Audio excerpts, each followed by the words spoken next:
Sejam bem-vindos ao Me Explica Direito. Aqui apresentamos temas que envolvem direito e sociedade através de entrevistas com especialistas nas mais diversas temáticas. Com toda certeza, da infinidade de carreiras que nós temos para seguir, ser professor, além de um grande desafio, é a mais essencial de todas as profissões. Sob a perspectiva do ensino superior, encarar a docência traz muitas alegrias ao vermos que a semente da educação que plantamos colhe os frutos na sociedade. Então hoje vamos falar sobre os mestres dos mestres, dos educadores, do educar para além do ensinar. Contamos com a presença de um convidado de carreira. Ele que tem muita energia nessa empreitada e que leva a sério o seu labor, que é educação no nível superior nacional. Professor da Universidade Federal do Rio Grande do Norte, doutor e mestre pela Universidade do País Basco da Espanha, mestre em Direito pela Universidade Federal do Rio Grande do Norte e coordenador de pós-graduação em Direito da UFRN. Seja muito bem-vindo, professor doutor Tiago Oliveira. Professora Michele, muito obrigado pelo convite, é uma satisfação participar do Me Explica Direito com Michele Lally. Então a gente que é amigo de carreira, a gente que junto desafia realmente a rotina com muita vontade de ensinar, de educar e de fazer parte de uma nova história na sociedade, contribuindo através do ensino superior, que a gente é colega no Departamento de Direito Privado, aqui na universidade, na UFRN. Ele já foi meu chefe por diversas vezes e vai contar para a gente o que é e como funciona a vida de um professor que se dedica exclusivamente à universidade, é o que a gente chama de dedicação exclusiva. Bom, a vida de um professor com dedicação exclusiva é, acima de tudo, a vontade de ensinar, de educar, independente da área da universidade. Na área jurídica é um desafio porque a maior parte dos colegas professores não são docentes com dedicação exclusiva. Então termina que o corpo discente, os alunos passam até a fazer um comparativo e valorizando determinadas carreiras em detrimento do professor com dedicação exclusiva.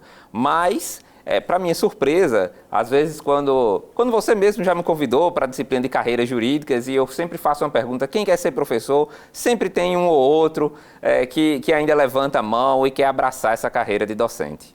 Qual a diferença, então, entre o professor com dedicação exclusiva e o professor sem dedicação exclusiva? O que significa exatamente isso na prática? Significa dizer que o senhor, enquanto alguém que se dedica exclusivamente à universidade, não pode fazer nada para além dos nossos muros? Bom, a universidade tem 3 regimes, 20 horas, 40 horas e 40 horas com dedicação exclusiva. A diferença básica é que o professor com dedicação exclusiva, ele vai estar à disposição para exercer determinadas funções e ocupar cargos na UFRN, bem como ele não pode ter outros vínculos empregatícios. Não é que ele não possa fazer absolutamente nada. Não tem voto de pobreza, né?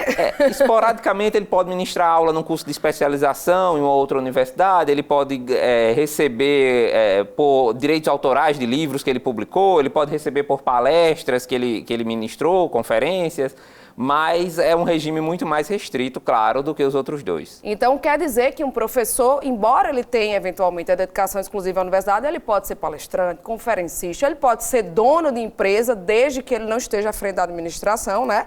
Então, ele termina tendo muita oportunidade de se envolver em outras iniciativas que agregam também dentro da universidade, né? Sim, com certeza. Ele pode comprar ações de um banco, de uma empresa pública, de uma sociedade de economia mista, enfim, isso é possível.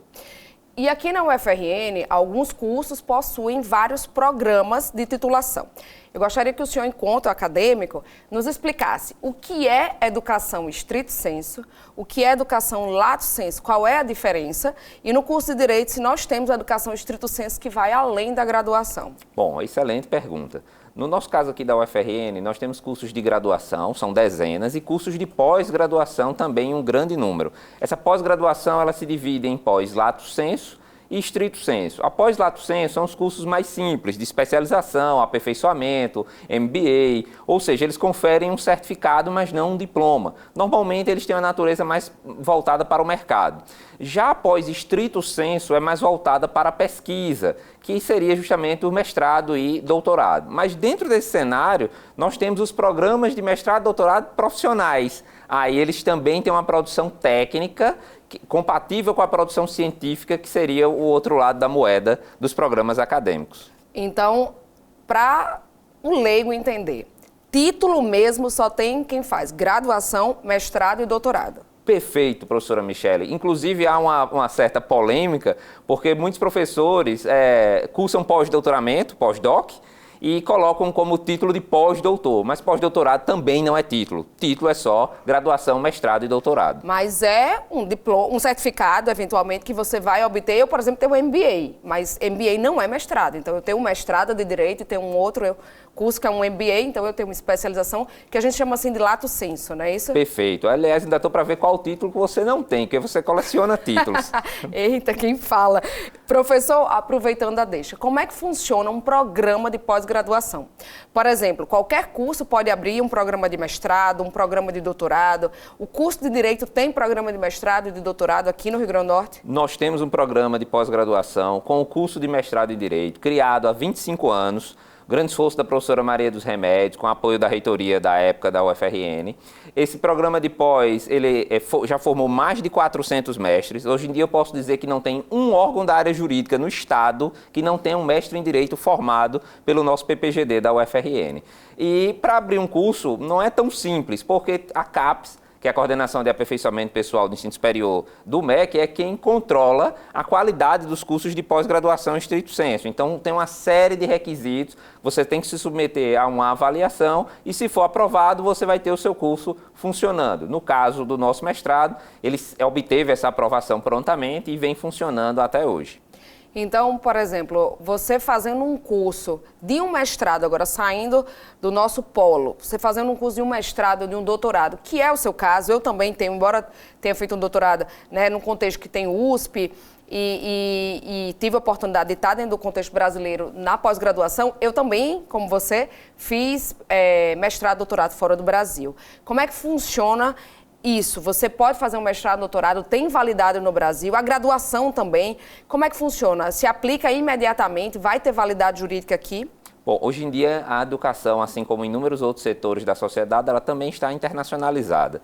Então, cada vez mais comum que brasileiros busquem no exterior cursos de graduação, mestrado ou doutorado. Inclusive, várias universidades europeias já aceitam a própria nota do Enem como forma de ingresso. Em Portugal é assim, na Universidade de Coimbra você entra com a própria nota do Enem. Então não tem muita dificuldade. No âmbito de mestrado e doutorado, você também entra sem sequer precisar revalidar os seus documentos brasileiros, mas precisa, depois de concluir o curso lá, passar por um procedimento de reconhecimento aqui, que hoje em dia é feito por uma plataforma chamada Carolina Bori. Então o interessado ele vai pegar os documentos solicitados e vai fazer o upload na plataforma Carolina Bori, isso vai fazer uma análise prévia e depois vai para o programa de pós-graduação emitir um parecer e reconhecer o diploma. Então é altamente viável hoje em dia. Então você pode fazer uma pós-graduação, um mestrado, um doutorado fora e trazer revalidando aqui. Sim. E você vai ser mestre, doutor, no Brasil também. Sim. No meu caso, fiz doutorado na Universidade do País Basco e reconheci pela Universidade Federal de Pernambuco.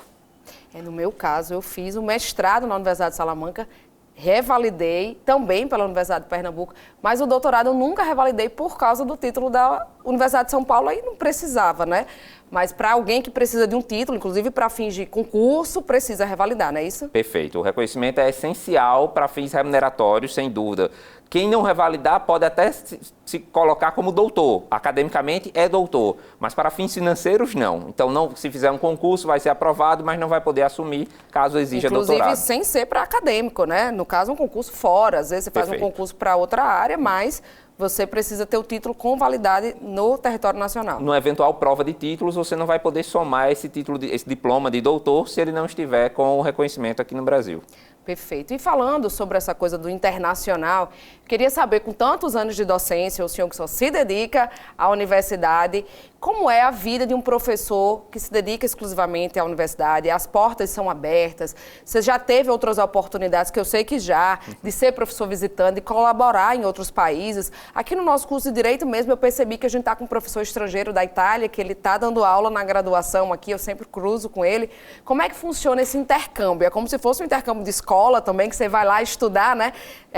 Na nossa época era muito famoso o intercâmbio colegial, que você vai, aí faz high school e tal. É mais ou menos a mesma coisa, você enquanto professor da UFRN, precisa de convênios. Quando não tem, a gente consegue celebrar com facilidade. A universidade tem esse afã de nos levar para outras oportunidades, para trazer a experiência lá de fora? Professora Michele, são diversos caminhos.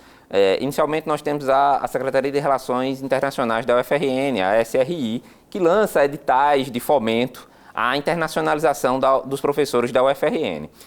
A Pró-Reitoria de Pós-Graduação também lança esses editais para os professores de programas de pós.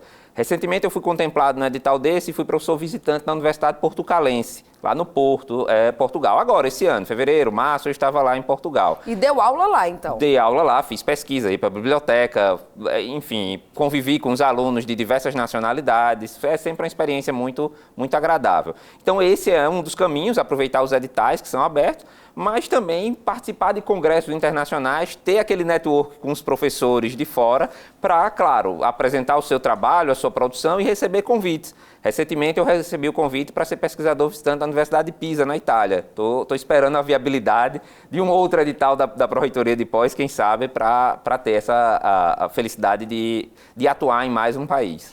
Então, na sua condição de professor aqui da UFRN, você termina também tendo a oportunidade, então, de fazer congresso fora. São oportunidades que muitas vezes as pessoas de outras áreas do direito não têm.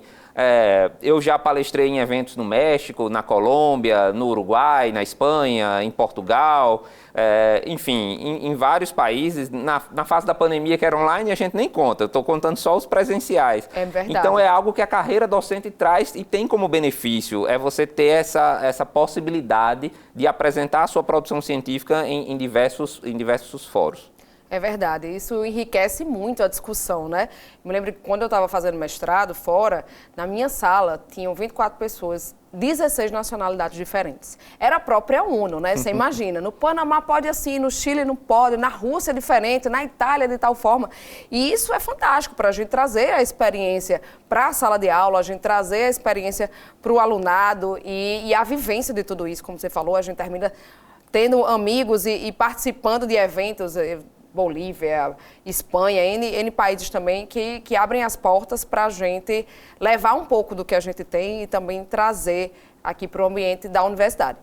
Mas a parte da universidade, a nossa contribuição social é muito importante lá dentro da sala de aula, com o alunado, acompanhando o crescimento e desenvolvimento dele, tecnicamente falando, orientando muitas vezes. O aluno ele pede muita orientação, aquela coisa de você quase ser um mentor do aluno, quando você tem já aquela bagagem, aquela história para contar e direcionar um pouco, ajudar e auxiliar nesses caminhos. Mas a par de tudo isso, eu pergunto, como é a vida de um professor de educação exclusiva fora da UFRN e em outros órgãos? Tem a oportunidade, a universidade, ela é ativa no que diz respeito à sociedade extra cursos de graduação e pós-graduação? A Universidade Federal do Rio Grande do Norte, professora Michele, ela dá uma larga contribuição para a ciência como um todo no Rio Grande do Norte, notadamente para a ciência jurídica, mas também com a contribuição de seus profissionais em diversos órgãos, diversos comitês, comissões aqui no estado do Rio Grande do Norte. Particularmente, eu integro o Comitê Intersetorial de Atenção aos Refugiados, Apátridas e Imigrantes do Rio Grande do Norte, o CERAM.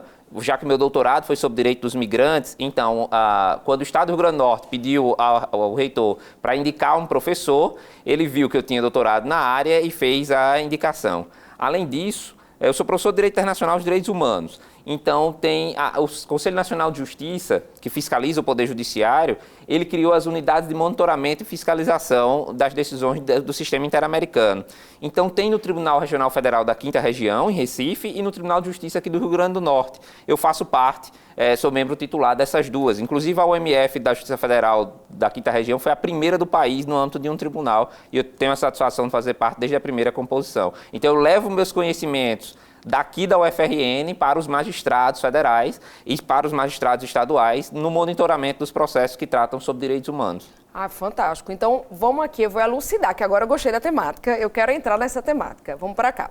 Primeiro ponto, o professor falou que ele termina participando dessas comissões no contexto do Tribunal de Justiça e também no contexto da Justiça Federal. Quando ele falou o TRF5, o Tribunal Regional da Quinta Região, é porque aqui no Rio Grande do Norte nós temos um órgão superior da Justiça Federal, que é o tribunal, e ele fica em Recife. A gente não tem um tribunal federal aqui em Natal, só para ficar claro para a população, mas o Tribunal de Justiça, sim, nós temos o do Rio Grande do Norte. Então nós temos o federal, que está lá em Recife, e o estadual, que está aqui, e o professor Tiago está nos dizendo que faz parte dessas comissões, desses comitês, e que ele leva o conhecimento técnico dele. Por que é importante a gente falar sobre isso? Hoje, cada vez mais, a gente percebe que o judiciário, ele está lidando com todo tipo de demanda. E o juiz, ele é leigo, ele é técnico para julgar, ele entende de processo, ele entende de lei, ele entende de norma.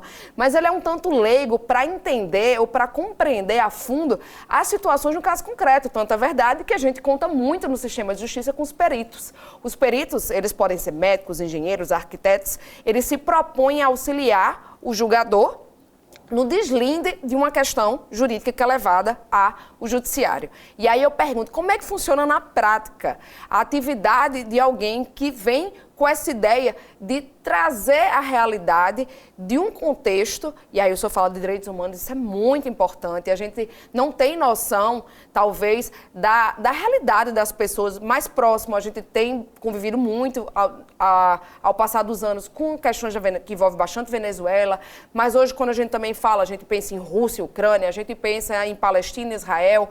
Fala um pouquinho para a gente desse mundo dos direitos humanos. Bom, professor, ótima pergunta. Aqui no Nordeste, nós temos um cenário de graves violações aos direitos humanos, não precisa ir muito distante. O Brasil já foi condenado na Corte Interamericana de Direitos Humanos 13 vezes, e várias dessas condenações são inerentes ao Nordeste. Nós temos o caso Ximenes Lopes, que foi um indivíduo que estava internado na unidade hospitalar e foi espancado até a morte pelos enfermeiros. Nós temos o caso do povo Chucuru, lá no município de Pesqueira, Pernambuco, em que não indígenas estavam se apropriando das terras deles. Temos o caso Márcia Barbosa, um feminicídio, em que um deputado estadual foi o algoz, quem praticou, quem matou a senhora Márcia Barbosa. Ou seja, o Nordeste passa por esse cenário, infelizmente, de graves violações. Então, é nesse ponto que esses processos chegam à justiça, esses casos chegam à justiça, e muitas vezes o judiciário ele não tem a sensibilidade ainda de entender as particularidades de casos que envolvem questões indígenas, ou de feminicídios, ou que envolvem até mesmo o direito internacional. Então é aí que tem a contribuição da academia, dos professores da UFRN, não só eu, o professor Marco Bruno também ajuda e participa bastante desses comitês, e tentam contribuir com o Poder Judiciário para que busquem soluções para esses problemas graves. Recentemente, nós estamos enfrentando um caso do Ceará, dos indígenas Tapeba, lá no município de Caucaia, na região metropolitana, e nós também temos um processo aqui no TJ do Rio Grande do Norte, que é um caso que foi uma sentença, o Brasil foi condenado, e uma das determinações é que deveria ter um banco de dados sobre o número de homicídios praticados por policiais, em operações policiais. O Estado do Rio Grande do Norte não cumpriu a decisão e agora está na Justiça para que o Judiciário, o Tribunal de Justiça, exija o cumprimento da decisão judicial e force o Estado a ter um banco de dados da letalidade policial, porque muitas vezes as operações policiais acabam com vítimas que são inocentes, bala perdida, etc. Então isso também é importante. Nós temos graves conflitos, como o conflito Rússia-Ucrânia, agora palestinos e israelenses, enfim, mas nós também temos situações, mesmo fora de um cenário de guerra, aqui na região Nordeste, que são bem graves em relação aos direitos humanos. E em relação aos estrangeiros, por exemplo, o senhor tem alguma experiência, alguma história para contar? Venezuela, que tem bastante imigrante aqui em Natal, né? É curiosa a sua pergunta, porque a minha tese de doutorado eu escrevi justamente sobre a decisão aqui do Rio Grande do Norte em matéria de direitos humanos de um imigrante. Era um indivíduo que ele veio do Burundi, lá na África, ele veio como clandestino no navio, atravessou o Oceano Atlântico, chegou aqui nas terras potiguares e daqui o Estado tentou deportá-lo, tentou que ele... Quase uma história de filme, né? Ele veio no navio... clandestino, e o Estado brasileiro queria que ele voltasse de onde veio, que ele veio da África do Sul. Ele saiu do Burundi, foi para a África do Sul, veio para cá, para o Brasil. E aí ele foi considerado apátrida, ou seja, o que é apátrida para quem está em casa? É uma pessoa sem nacionalidade. Ele nem era do Burundi, nem da África do Sul, de onde ele saiu, nem era brasileiro. Ele era da onde? Ele era sem pátria, sem nacionalidade. Isso faz com que ele não tivesse carteira do SUS, ele não tivesse RG, CPF, carteira de trabalho, ou seja, ele era uma pessoa que não poderia usar os serviços públicos porque não tinha documentação.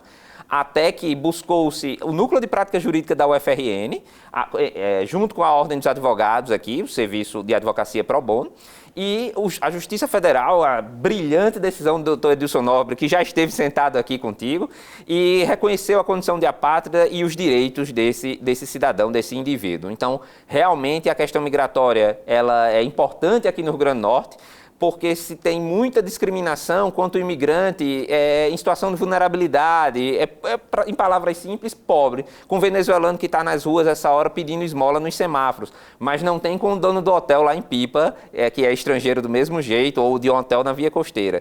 Então a gente tem que se preocupar com essas pessoas em situação de vulnerabilidade, porque elas também são detentoras, também têm direitos humanos. Falando sobre apátrida, eu queria que o senhor explicasse a diferença deles para, por exemplo, o que é uma apátrida na prática? Assim, o senhor falou assim, ele nem era do Buriti, nem era da África do Sul, nem era brasileiro, certo, mas ele era da onde? Então, assim, eu queria entender melhor isso, o que é uma pessoa sem nacionalidade, como obter uma nacionalidade, a gente já está entrando aqui na área de direito internacional total, né? Bom, obter uma nacionalidade é importantíssimo, porque sem a nacionalidade você vai ter os direitos muito limitados. Então, o contrário do nacional é o apátrida. Quem tem nacionalidade e quem não tem seria a apatridia. E aí a nacionalidade pode ser pelos critérios do ius soli, ou seja, de quem nasceu no Brasil, ou do filho do brasileiro que está a serviço do Brasil no estrangeiro, também vai ser brasileiro. Essas são as regras básicas, há outros detalhes. Mas ou é por nascimento no solo brasileiro, ou é por ser filho de um brasileiro, o chamado ius sanguinis. Só que muitas vezes, por exemplo, na Síria, no conflito, na guerra da Síria, a nacionalidade só é transmitida pelo pai e não pela mãe. E aí a mãe fugiu da Síria, foi para a Jordânia. E aí quando chega na Jordânia, ela dá a luz. Aí a Jordânia diz, você não é jordaniano porque você não é filho de jordaniano. Aí diz, você não é sírio porque você teria que ter nascido na Síria ou de pai ser sírio lá. Só que muitas vezes o pai já morreu, a pessoa foge da guerra sem documento, sem lenço e sem documento. Então assim seria uma apátrida. Aí é uma fábrica de apátridas. Ou seja, a Síria, onde há conflitos armados, normalmente Afeganistão, Síria, geram uma fábrica de apátridas, são cerca de 10 milhões de pessoas do mundo que não têm nacionalidade. E algumas estão aqui no Rio Grande do Norte, estão aqui no Brasil. Gente, eu estou impressionada, né? Quando o senhor colocou assim, uma fábrica de apátridas, a gente tem uma noção da quantidade de pessoas que não têm nacionalidade. Para a gente ir fechando, eu queria perguntar, porque o tempo passa voando, viu, professor? Agora que entrou nesse tema, eu queria ficar o resto do dia aqui, mas eu quero fazer uma última pergunta. O que é ser um refugiado? Bom, o refugiado é uma pessoa que foi vítima de perseguição em seu país de origem, por uma motivação política, por pertencer a determinado grupo social, a determinada etnia, grupo religioso, e aí ele teve que emigrar. Diferente do migrante econômico, que muda de um país para buscar melhores condições de vida, eu e você já fomos migrantes temporários, né? Vivemos em outros países de maneira temporária. Mas o refugiado ele não tem essa opção. Ele está fugindo do país, porque ou ele foge, ou muitas vezes ele é morto, ou ele é preso. E aí nós temos refugiados, muitas vezes em razão de mulheres africanas que não querem ser vítimas de mutilação genital feminina. E aí tem que fugir do seu país para não ser vítima disso. E aí recebe o status de refugiado. Também temos os refugiados da fome, da pobreza, que é o caso dos venezuelanos agora. Ou você foge da Venezuela e se refugia em outros países, ou você não tem remédio, não tem medicamentos, não tem alimentos para comprar, vai morrer de fome. Então você é forçado a fugir. Ou como no caso do conflito de Israel com os palestinos, que há também um número de refugiados considerável, estão fugindo da faixa de Gaza para outros países para escapar da morte, em razão do conflito armado. Então o refugiado ele não tem escolha, e ele tem inúmeros direitos humanos previstos na lei brasileira e no direito internacional, e normalmente é fruto de uma perseguição por algum motivo, por isso que ele tem que fugir para outro país. O Brasil já reconheceu um grande número de refugiados, poderia ser maior, sim, O mecanismo poderia ser aperfeiçoado. Eu já tive a oportunidade de morar na Colômbia e lá tem 10 vezes mais venezuelanos do que no Brasil. Então, na época que eu morava na Colômbia, o Brasil tinha 140 mil venezuelanos, a Colômbia tinha 1,4 milhão. Mas o território colombiano é bem menor do que o brasileiro.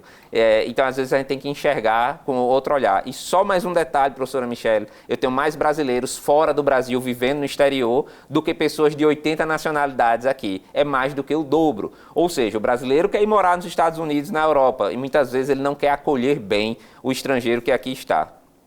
Temos muito pano para as mangas, como diz o ditado. Já deixo o convite para um próximo momento, um novo encontro da gente, que a gente agora tem muito assunto aqui que eu gostei. E nós ficamos por aqui nesse Me Explica Direito.